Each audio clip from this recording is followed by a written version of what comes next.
Hello everyone, welcome to Concept and Fact of Life Sciences. Today in this video, we are going to discuss about the Golgi complexes.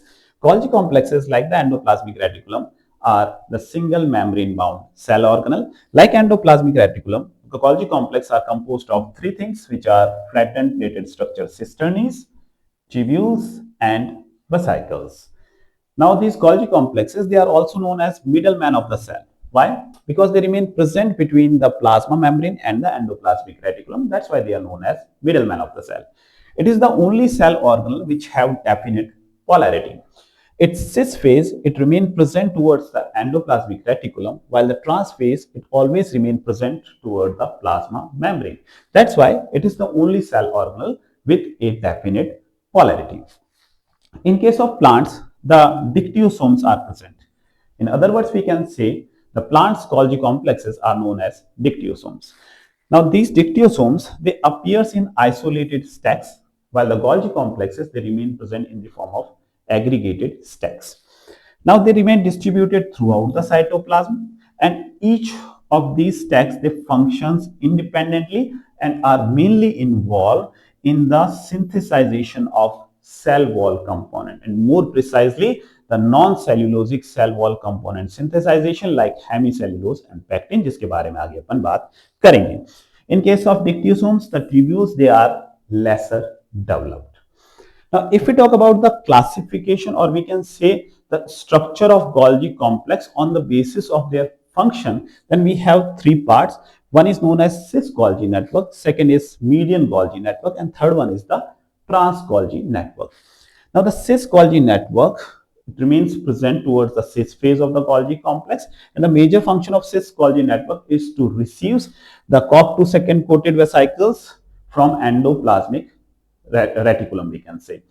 The function of trans Golgi network, it is the protein sorting and targeting, while the other process like the glycosylation, it occurs within the median Golgi network. तो बात करते हैं different functions of Golgi complex, and one of the important function is the O-link type of glycosylation. Now the glycosylation, again, it is the process of addition of sugars onto the protein molecules.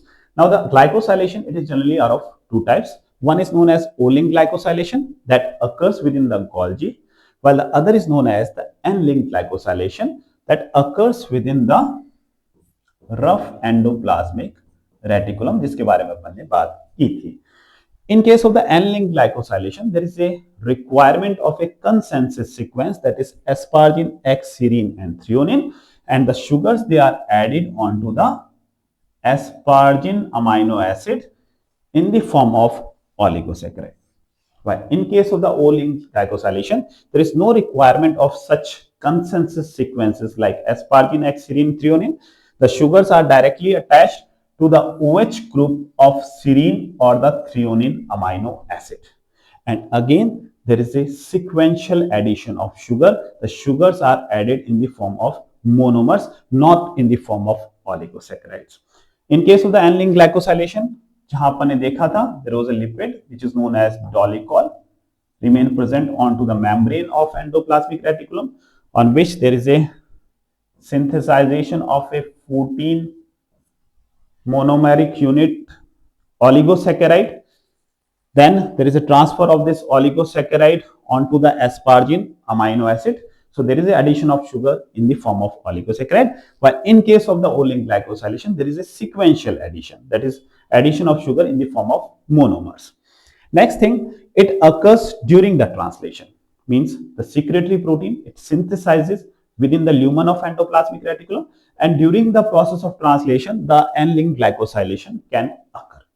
While this O-link glycosylation, it occurs after the completion of translation, because after translation, after some processing events like the formation of disulfide bond and the N-link glycosylation, the protein, they will be targeted to the Golgi complex, and then there is a process of O-link glycosylation which occurs within the Golgi complex. So ये जो process है, ये translation के बाद ही हो सकता है. ये process जो N-link glycosylation, it occurs with the translation, because जो protein का translation होता है secretory proteins का, it occurs within the lumen of endoplasmic reticulum. Next thing, the N-link glycosylation, it starts within the endoplasmic reticulum, but it completes within the Golgi complex. ये start तो यहाँ हो जाता है बट इसका कंप्लीशन गोल्जी कॉम्प्लेक्स में होता है। Means Golgi can carry out some modification on this N-linked glycosylation. So it starts within the ER, it completes within the Golgi complex. While this O-linked glycosylation, it starts within the Golgi complex, it ends within the Golgi complex. Next thing, in case of N-linked glycosylation, the first sugar which attaches, or we can say the oligosaccharide, it attaches to the protein or asparagine amino acid through N-acetyl glucosamine. While in case of the O-linked glycosylation, the first sugar which attaches to the polypeptide or the protein onto the serine or threonine amino acid, it is the N-acetyl galactosamine. बात करते हैं O-linked glycosylation कैसे होता है. There is a addition of sugar onto the OH terminus of serine or threonine amino acid. Suppose this is a polypeptide which is targeted from the endoplasmic reticulum. It is a secretory protein which is targeted from endoplasmic reticulum to the Golgi complex. Now the protein is within the Golgi complex. If there is a presence of serine or the threonine amino acid, यहाँ अपन serine ले रहे हैं. It is the structure of serine. The NH2 and the COH terminus, they remain involved in the formation of a peptide bond, and we are having a free R chain which is having CH2OH group. Now within the Golgi complex there is a presence of enzyme which is known as N-acetyl galactosamine transferase. It is N-acetyl galactosamine transferase which carries out the transfer of this N-acetyl galactosamine onto the serine amino acid. Again, there is a intramolecular condensation reaction, there is a removal of water, and there is a formation of a glycosidic bond. Okay? That is known as the O-linked type of glycosylation, where the addition of sugar, it occurs on the oxygen atom. That's why it is known as O-linked glycosylation. Well, it is known as N-linked glycosylation because the R chain of asparagine amino acid, it contains the NH2 group, and there is an addition of oligosaccharide onto the NH2 group. That's why it is known as N-linked glycosylation. So there is O-linked, N-linked glycosylation. Now, after the addition of first sugar, that is the N-acetyl galactosamine, which is through the N-acetyl galactosamine transferase, there can be addition of some other sugars in the form of galactose, mannose, fucose, or the sialic acid.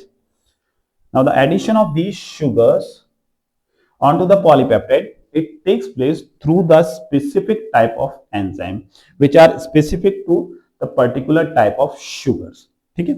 So there can be the addition of other sugar onto this polypeptide, but the addition of sugar, it is in a sequential way or sequential manner, we can say. While in case of N-linked glycosylation, there is an addition of sugars in the form of a oligosaccharide. That is the major difference between these two types of glycosylation. So there is a O-linked glycosylation which occurs within the Golgi complex.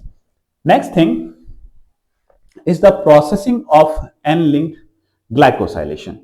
This N-linked glycosylation processing, it also occurs within the Golgi complex, as we already stated that it starts within the ER, it completes within the Golgi complex. So there is a processing.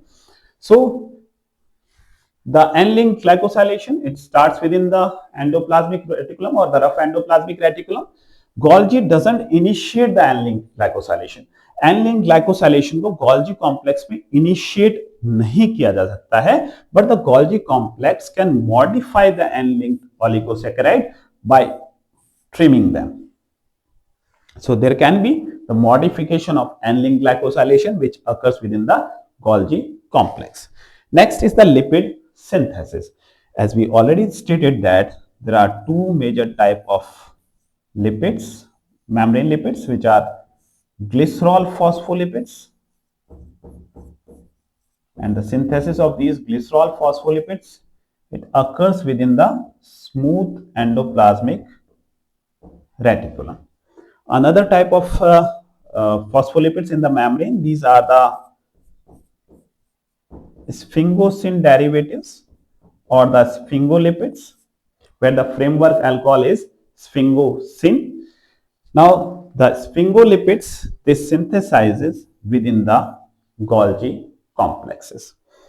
Like the sphingosine, if they are having the fatty acid chain, these are known as the ceramide. Again, these ceramide structure can be formed within the smooth endoplasmic reticulum. So the formation of ceramide, that is the sphingosine plus fatty acid, it occurs within the smooth endoplasmic reticulum. Then if there is an addition of a phosphocholine,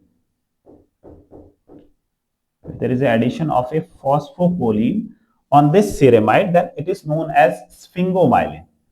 This addition of phosphocholine onto the ceramide, it occurs within the Golgi complex. So the sphingomyelin, this synthesizes within the Golgi complex. If there is an addition of sugar onto this ceramide, then it will lead to the formation of glycolipids. These glycolipids, this synthesizes within the Golgi complex. So there is a synthesis of sphingomyelin and the glycolipids within the Golgi complex, while the glycerol phospholipid like phosphatidyl ethanolamine, serine, inositol, this synthesizes within the smooth endoplasmic reticulum. The ceramide structure, it forms within the smooth endoplasmic reticulum. ये कुछ differences हैं जो अपने को याद रखने हैं. Next function, it is the protein sorting and targeting. जैसे कि अपन पहले बात कर चुके हैं, all the secretory protein, they synthesizes within the lumen of endoplasmic reticulum. Then after their synthesization, these proteins, they are packed within the COP2 coated vesicles, and after packaging, they will be sent to the cis Golgi network. After this, the protein, it will get translocated into the lumen of we can say Golgi complex through the cis Golgi network. So we are having the protein within the Golgi complex, the secretory protein. Now within the Golgi complex, first there is a sorting of these protein on the basis of the address labels. Then these protein, they will be targeted to different destination depending upon the signal sequences they have.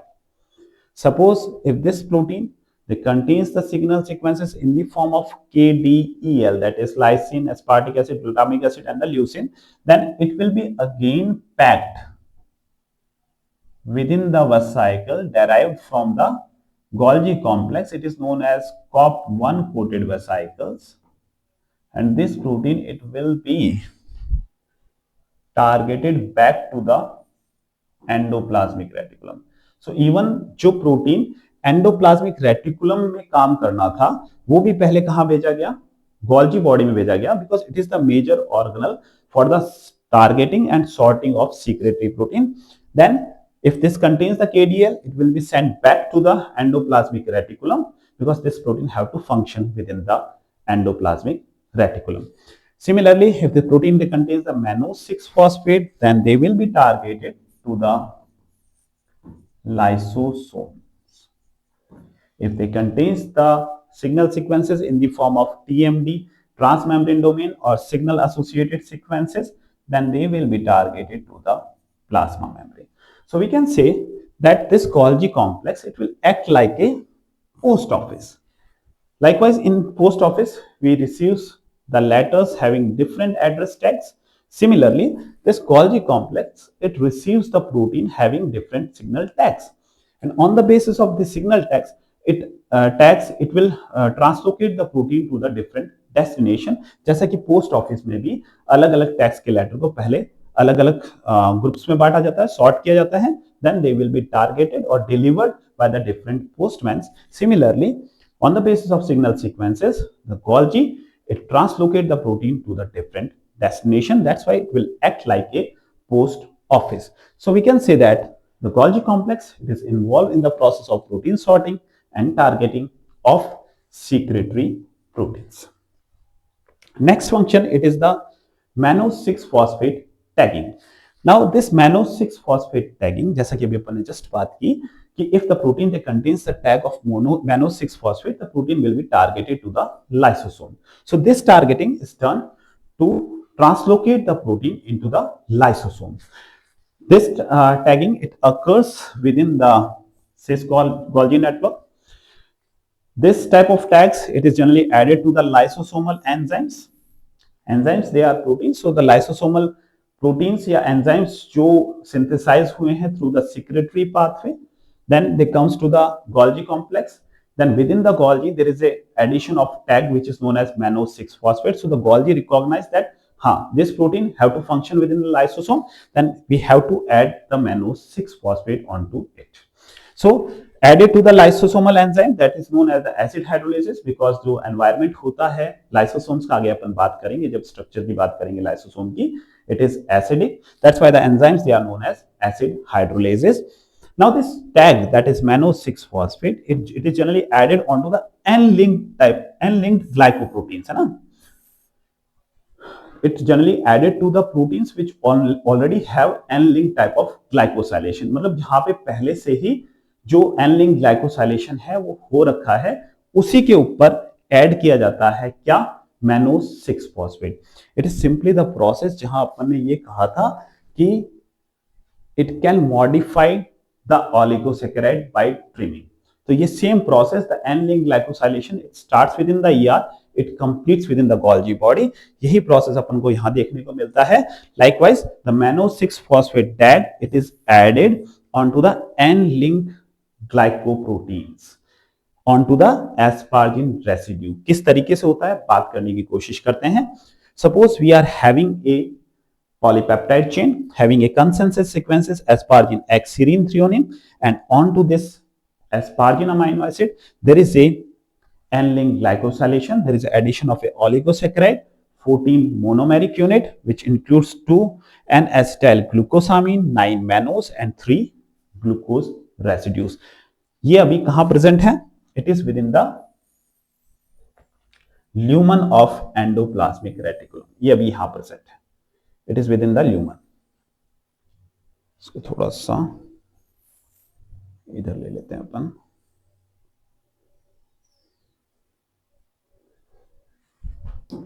Suppose we are having this protein in the lumen of endoplasmic reticulum. Okay. Now within the lumen of endoplasmic reticulum, there is a presence of enzyme which are known as glucosidases. Now these proteins, glucosidases enzymes, they recognizes the proteins which is to function within the lysosome and carry out some initial processing. Means they removes the terminal glucose and expose the mannose towards the terminus of this oligosaccharides. So these, due to the functioning of these glucosidases, there is a removal of terminal glucose residues. Now after this protein, it will get translocated, packed within the coated vesicle and will be sent to the cell's Golgi network and then comes into the Golgi complex. Now within the Golgi complex, there is a presence of two important enzymes. One is known as N-acetyl glucosamine 1 phosphotransferase. The function of this N-acetyl glucosamine 1 phosphotransferase is to transfer the phosphorylated N-acetyl glucosamine N-acetyl glucosamine 1 phosphate to the 6th position of terminal mannose. तो simply क्या हुआ, जो N-acetyl phosphorylated N-acetyl glucosamine था उसको transfer कर दिया गया किस पर? 6th position of mannose पर. Then there is a functioning of another enzyme which is known as N-acetyl glucosaminidase. This N-acetyl glucosaminidase, the function of this N-acetyl glucosaminidase is to remove this N-acetyl glucosamine, leaving the phosphate behind, that leads to the formation of tag which is known as Mannose-6-Phosphate, and this protein, it will be targeted to the lysosome. So there is a Mannose-6-Phosphate tagging that occurs within the Golgi complex. Now there is a disease which remain associated with this tagging or malfunctioning of this tagging, that is called as eye cell disease. It is generally the lysosomal storage disease. Now the enzyme which functions within the lysosome, they are called as acid hydrolases. Now they will be targeted through the secretory pathway.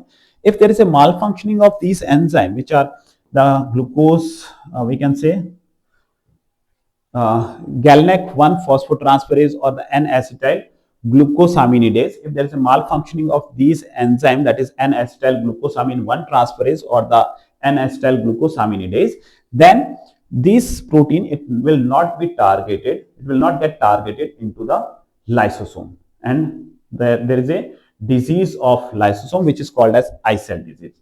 So the eye cell disease, it is the disease of lysosome due to the non-functioning of enzyme within the Golgi complex. So this is all about the Mannose-6-Phosphate tagging. Next function is the carbohydrate metabolism. Now within the Golgi complex, in case of animals, there is a synthesization of some glucosamine glycans, which are the important heteropolysaccharides. These are the important heteropolysaccharides of extracellular membranes, which are generally made up of a acidic and a amino sugar. These are basically the disaccharide which polymerizes. So there is a presence of acidic and amino sugar. First is the chondroitin sulfate, which is made up of a glucouronic acid, which is an acidic sugar, and there is a presence of N-acetyl galactosamine, which is an amino sugar. Second is the heparin sulfate, which is made up of idiuronic acid and N-acetyl glucosamine. There is keratin sulfate, which is made up of galactose. There is an absence of a acidic sugar, which are made of galactose and the N-acetyl glucosamine. So these all, they are the important sugars of extracellular matrix. Similarly, if we talk about the plants, there is a synthesization of non-cellulosic cell wall component within the Golgi complex or the dictyosome. Cellulose, they synthesizes by the enzyme cellulase synthase that remain present onto the plasma membrane. While the synthesization of non-cellulosic cell wall component like the hemicellulose, it is a heteropolysaccharides of different monomers which carries out the cross-linking of these cellulosic microfibrils, provides the extra stability. Similarly, the pectins, it is the homopolysaccharide of galactouronic acid, which is an important component of medial lamella, we can say. जब cell wall की बात करेंगे plants की तब इसको discuss करेंगे. So there is it is a polymer of galactouronic acid synthesized within the Golgi complex. There is a synthesization of some another non-cellulosic components in the form of scalose, which are generally synthesized during the stress or the diseased, or we can say pathogenic attack conditions. So within the plants, there is a synthesization of some non-cellulosic cell wall component within the dictyosome. So this is all about the structure and function of Golgi complex. Thank you.